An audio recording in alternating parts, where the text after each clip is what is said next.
Vamos lá então, a entrevista é com o pré-candidato à presidência da República, Sérgio Moro. Moro, é a primeira vez que o senhor vem ao Espírito Santo depois aí de se declarar pré-candidato à presidência da República. O que a gente pode esperar então dessa visita? Luana, eu vim para visitar o Estado, já estive aqui antes como ministro, também já estive aqui outras vezes em palestras, principalmente. Agora é o momento que a gente está vindo para conversar com as pessoas. Nós estamos construindo um projeto, que é um projeto para o país. Tá? Temos os especialistas, eu estou participando das reuniões, a gente discute lá sobre economia, sobre saúde, sobre educação, até sobre temas assim um pouco menores, como licitações e concessões, mas são fundamentais para a infraestrutura do país. Mas você não constrói nenhum projeto entre quatro paredes, lá em Brasília ou em São Paulo. Você tem que percorrer o país e ouvir as pessoas. Ninguém é melhor do que os brasileiros para falar que tipo de país que eles querem para o futuro. Então essa é a ideia, visitar todos os estados, e o Espírito Santo, evidentemente, tem uma importância fundamental. E há alguns anos o senhor disse que não se candidataria a nenhum cargo eletivo. O que fez o senhor mudar de ideia aí nesse meio tempo? Olha, vou dizer a tristeza das pessoas. As pessoas estavam falando de 2022, que é um ano de eleições, como se fosse uma espécie de funeral, que o brasileiro ia escolher a cor do caixão, porque as opções que estavam aí disponíveis, e aqui não quero levar para nenhum lado pessoal, mas eram muito ruins, como se o Brasil fosse fracassar, pura e simplesmente.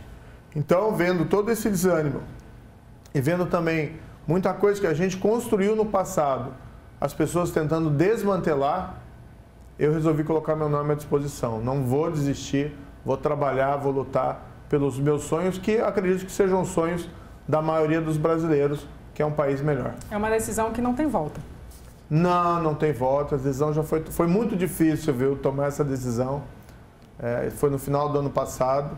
Eu passei o ano inteiro observando a situação do Brasil e o quadro só piorou. E não surgiu ninguém, né, infelizmente, ninguém com potencial de romper essa polarização. E eu tenho presente que o nosso projeto tem essa capacidade, que a gente tem a credibilidade para apresentar uma proposta de um Brasil com reformas modernizantes, para a gente ter mais emprego, renda, mas ter também, o que é fundamental, Fábio, um país honesto, com um governo honesto, com um governo que não abdica, por exemplo, do combate à corrupção. Moro, nas pesquisas de intenção de voto, o senhor aparece aí em terceiro lugar, oscilando entre 7% e 10%. Mas também aparece com uma... Mais um 10% ali. Com potencial, né, de crescimento. Mas também aparece com uma alta rejeição, até em alguns casos maior do que a do Lula. Tendo em vista que esse dado de rejeição, ele é um dado difícil de ser mudado, porque normalmente as pessoas elas falam em quem elas não votariam de jeito nenhum, qual a sua estratégia para superar isso e conquistar votos? A gente tem uma coisa muito forte a nosso favor, que é a verdade. Então se espalha aí muita mentira, muita fake news a respeito do que aconteceu no passado, tá? E eu fiquei um tempo, como eu estava fora da vida política, eu fiquei um tempo trabalhando e estava cuidando das minhas coisas, não podia ficar ali me pronunciando. Agora a gente está no jogo, agora a gente está falando, está explicando para as pessoas. Eu não tenho visto, tá, Fábio, essa rejeição nas ruas. A gente sai por aí, a gente tem tido basicamente demonstrações de apreço, as pessoas se aproximam, se vêm elogiar. Então, assim, não vou falar que a gente desconfia de pesquisa, mas como você mesmo disse, elas oscilam muito. Semana passada saiu uma pesquisa que nos apontava com 10,8 e nos apontava também com a rejeição menor entre os 5 principais candidatos. Então, tem que ver a metodologia, como é que está se colhendo isso. Mas, acima de tudo, a arma principal é verdade e a gente tem ela do nosso lado. O senhor é um dos nomes, né, dessa chamada terceira via, que conta aí com vários candidatos, né? E que tem também os seus próprios desafios. Por exemplo, chegar a um candidato que tente quebrar essa polarização Lula-Bolsonaro. O senhor acredita que ter muitos candidatos nesse caminho, nessa terceira via, é prejudicial? E aí já emendo com uma outra questão. O senhor tem conversado com outros pré-candidatos? Por exemplo, há uma conversa de que o senhor poderia estar junto com o João Dória? Olha, eu tenho conversado com muita gente, tá? Seja com outros pré-candidatos, seja igualmente com partidos políticos, seja com políticos dentro de outros partidos políticos, mas principalmente o momento agora é de fazer aliança com a sociedade civil. Tá? O que a gente está percebendo hoje no mundo político é que essas aglutinações, essas alianças, elas vão ser construídas no momento mais adiante. Tá? Os partidos estão muito preocupados em fazer as chapas para as eleições proporcionais, para deputados, principalmente. Isso eu acho que vai vir num segundo momento. Tá? Agora, é importante, sim, que haja uma união entre aqueles que têm uma proposta diferente desses dois extremos. É importante que tenha uma união para que a gente amplie as probabilidades, né, as possibilidades de êxito contra eles. Mas eu tenho certeza de uma coisa, tá? O que eu tenho mais ouvido por aí é que as pessoas não conseguem encontrar um bom motivo para votar, por exemplo, no Bolsonaro. E nem conseguem encontrar um bom motivo para votar no Lula. O que eles falam normalmente é assim, eu vou votar nesse porque eu não quero aquele. E que é péssimo. A gente precisa sim pensar num projeto diferente, que precisa construir um Brasil moderno, um Brasil para o futuro. Vamos pensar aqui o que a gente quer do nosso país e não pensar o que a gente não quer para o nosso país. O senhor falou aí do presidente Jair Bolsonaro. Um dos seus principais adversários nas urnas será o presidente, seu ex-chefe. Quando o senhor saiu do governo Bolsonaro, o senhor fez uma série de críticas, de apontamentos, tanto ali sobre o presidente quanto sobre a gestão. O senhor já disse tudo o que o senhor tinha para dizer ou guarda aí uma carta na manga para esse período eleitoral que a gente sabe que não vai ser fácil? Não, eu sou uma pessoa que sempre fui transparente, sempre falei a verdade. Tá? Quando eu saí, algumas pessoas me criticaram porque saiu, entre aspas, atirando. Na verdade, eu precisava explicar o que estava acontecendo e justificar a minha saída. Então, não posso simplesmente acordar no dia e pegar o meu boné e ir para casa sem dar explicação nenhuma para as pessoas. Então, eu precisava falar aquilo.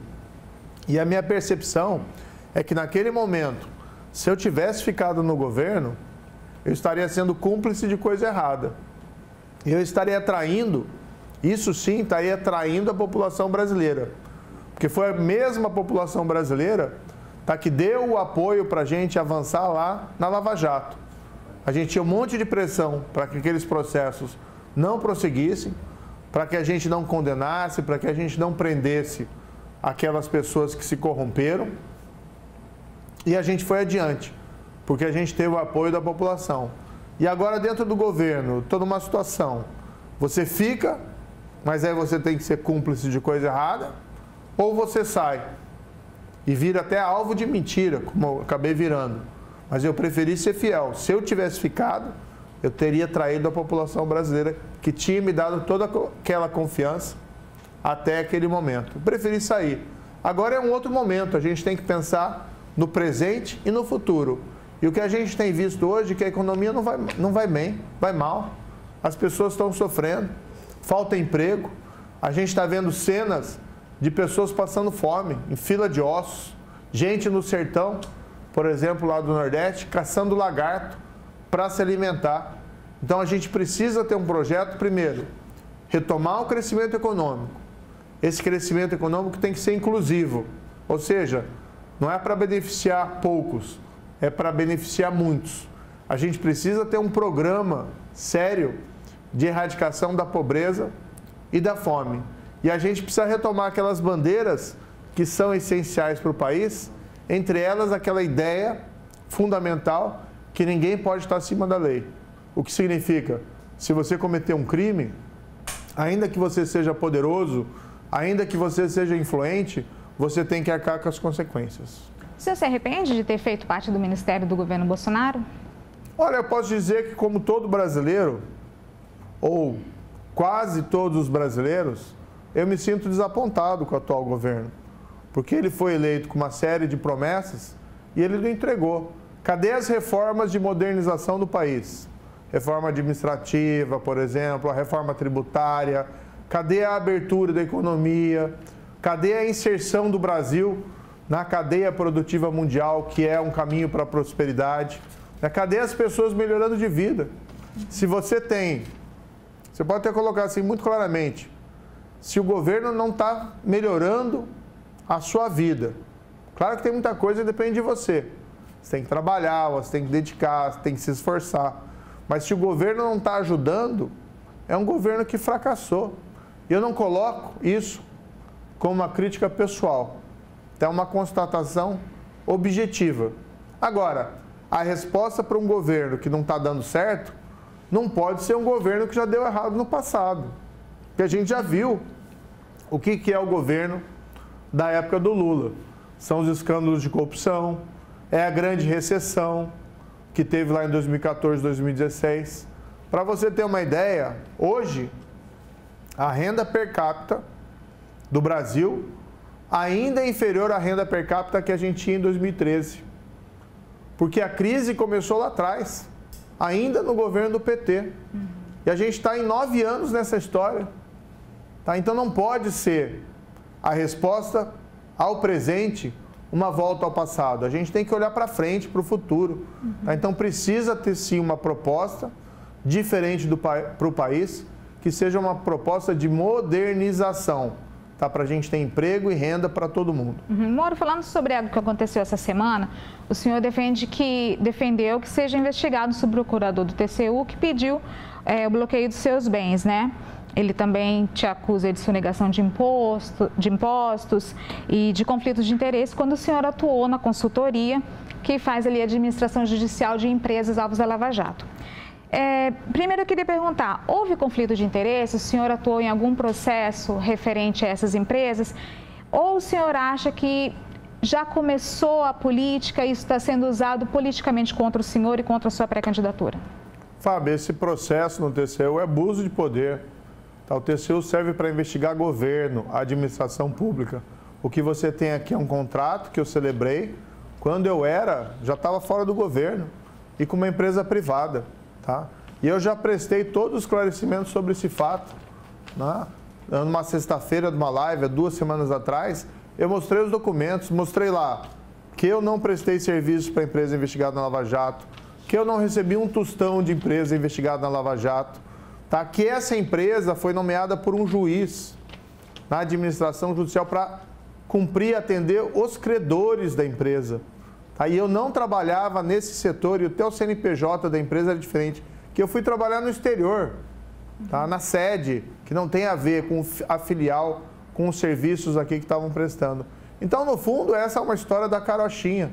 O que eu apontei apenas é que esse procedimento é um procedimento que revela abuso de poder. O próprio procurador pede lá o arquivamento do caso e depois peticiona dizendo que voltou atrás, mudou de ideia. Então, assim, a gente tem que ter seriedade. As pessoas sabem do meu passado de combate à corrupção e sempre defesa da integridade. Então, essa história, assim, não tem nada a ver. Parece, né? O que a gente vê que está sendo utilizada politicamente, o que é lamentável. O senhor já fez algumas críticas com relação à influência do Centrão no governo Bolsonaro. Dizia-se antigamente que ninguém governava o Brasil sem o MDB. Hoje diz que ninguém governa o Brasil sem o Centrão. Caso o senhor seja eleito, como o senhor pretende governar sem a influência desse grupo de partidos no Congresso? Olha, eu converso com todo mundo, tá? Política é a arte do diálogo. Então ninguém faz política sozinho. Eu não era político, agora eu ingressei, tá? Estou como pré-candidato, então não vou ficar falando assim, não sou político. Agora eu estou lá na política. Você tem que fazer política. Isso significa conversar e atrair pessoas para um projeto. Não existe nenhum problema numa democracia moderna de você partilhar poder, mas você tem que ter algumas coisas. Primeiro, liderança. Isso eu tenho. Projeto. A gente está construindo. E você tem que ter princípios e valores. Tendo esses 3 requisitos, você pode conversar com todo mundo. Tá? E aí você tem que tentar atrair pessoas boas. Em todos os partidos tem pessoas boas e, infelizmente, tem pessoas ruins. E você tem que construir consenso para você aprovar as reformas necessárias ali dentro do Congresso. Agora, eu tenho uma coisa que é fundamental para estabelecer um diálogo saudável, que é, eu não tenho rabo preso. Tá? Então, eu consigo conversar com todo esse espectro político, todas as pessoas, e eu chego numa posição que eu não vou ser refém de nada. Tá? Eu vou estar lá para defender o direito e o interesse das pessoas comuns, como a gente fez na Lava Jato. Né? O que tinha de pressão para que a gente não fosse adiante e a gente se manteve ali firme, Na época do Ministério da Justiça, a gente combateu rigorosamente o crime organizado.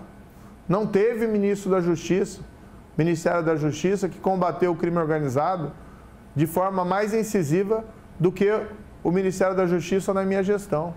Também tinha pressão, também tinha risco, mas a gente sempre se manteve firme. E os crimes caíram em 2019. Depois que eu saí, voltaram, infelizmente, a subir. Muita coisa que a gente fez lá contribuiu para essa queda em 2019. Então, assim, a gente não recua de desafio, mas a gente também não tem rabo preso, como muitos outros políticos aí têm. E aí você não tem condições nem de conversar, porque a pessoa já te tem como refém quando começa o diálogo. Voltando às eleições, quem o senhor prefere enfrentar aí em um eventual segundo turno? Lula ou Bolsonaro? Já emendo com uma outra questão também. Quem é o vice ou a vice dos sonhos do Sérgio Moro? Olha, aí eu vou ficar devendo a resposta para as duas perguntas. A vice é uma questão muito prematura, tá? Que a gente ainda está conversando sobre essas alianças e isso certamente vai influir. No momento próprio a gente vai tomar uma decisão. Mas o senhor pode falar um pouquinho das características, do que o senhor busca, de algum partido específico? Pois é, exatamente. É que são tantos fatores ainda desconhecidos que a gente vai ter que trabalhar e ver o que a gente vai conseguir construir, que é impossível assim te dizer. Eu acho que o vice ideal é alguém que possa te substituir, tá? Caso aconteça alguma coisa. Mas existe questões de aliança a ser feita, existe a própria questão que você tem que pensar no futuro, na aprovação dos projetos. Mas o que eu posso assegurar para vocês é que a gente sempre vai trabalhar com aquelas premissas: liderança, projeto, princípios e valores. Tá? Não podemos abdicar de nenhum deles. Então não é aliança para ganhar a eleição, é aliança para a gente construir um projeto juntos. Tá? E a outra parte, qual que é mesmo? Desculpa a pergunta. Quem o senhor prefere enfrentar em um eventual segundo turno? Eu não sei, tem muito tempo pela frente, a gente nem sabe se eles vão ser candidatos, né? Às vezes aparecem umas histórias aí que um vai ser, outro não vai ser e tal, etc. Lula e Bolsonaro? Eu acho que eles estão igual o senhor aí. É uma decisão aí que não deve voltar atrás, não. Muita notícia lá que o Bolsonaro talvez não fosse concorrer e tal, eu não sei. Mas se os dois vierem, e aí? Se os dois vierem, e aí? Se os dois vierem, pode ser que algum outro candidato ultrapasse, né? Vai saber.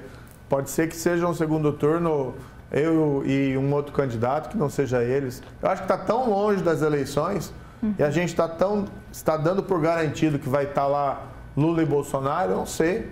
Às vezes as coisas mudam assim, como as nuvens e o vento. Amanhã o senhor tem um encontro com o governador Renato Casagrande, né? E Renato Casagrande, ele é secretário-geral do PSB, que nacionalmente está discutindo a possibilidade de uma federação com o PT. Gostaria de saber o seguinte: se esse assunto vai fazer parte aí da conversa amanhã, porque aqui também o Podemos, seu partido, faz parte da base aliada do governador. E se o senhor vai tentar convencê-lo a, em vez de fechar com o PT, fechar com o senhor? O que me disseram que tem um café muito bom lá no lugar onde ele convidou a gente para tomar. Então, eu estou indo principalmente para experimentar o café. Mas a gente não tem uma pauta agendada. Na verdade, é uma visita cordial ao governador. A gente teve um projeto aqui em comum, na época que eu era ministro, né, que foi o Em Frente Brasil, lá na cidade de Cariacica. E a gente conseguiu ali reduzir a criminalidade. Né? Infelizmente, depois, a minha saída do governo, não consegui mais acompanhar os resultados desse projeto. Mas eu sempre tive uma relação cordial, como tem que ser. Né? O que tem que fazer? O cliente é a população. Então não tem que ficar brigando governo federal com o governo estadual, ou ambos com o governo municipal, ou dizendo que a culpa é um do outro. A gente tem que trabalhar em conjunto. Então, como eu tive essa boa relação com ele, estou vindo aqui, vou fazer uma visita cordial. Estou aqui também com o pessoal do Podemos no estado, tem o Gustavo Peixoto, tem o Marcos Duval, tem o Gilson Daniel, ou seja, a gente tem um bom grupo aqui dentro do estado. Nessa esteira da pergunta da Fábio, queria saber o que o senhor espera levar de proveitoso dessa passagem aqui pelo Espírito Santo, talvez alguma aliança, o que o senhor espera? Primeiro, a gente veio mais para conversar mesmo com as pessoas, sem ter uma expectativa de sair com alguma aliança formada, com alguma coisa pré-estabelecida. No fundo, nessa fase, é fase de construção do projeto. É mais ouvir até do que falar. Mas vou também levar boa lembrança dar entrevistas, conceder entrevistas aqui, poder falar com a população local. E aí o senhor participa logo mais de um evento que é o 7º Folha Business, né? Acontece logo mais no Centro de Convenções de Vitória e reúne ali as principais lideranças de setores econômicos aqui do Espírito Santo e do país também. Economia e política andam juntos, né? Certamente, eu acho que o foco hoje tem que ser economia, porque as pessoas estão sofrendo, estão com dificuldades. Mas tem uma coisa também, a gente não constrói um país pensando apenas no bolso. A gente tem que pensar na nossa alma. Então a gente tem que projetar um país dos nossos sonhos e começar a caminhar na direção certa para alcançar esse país que a gente deseja.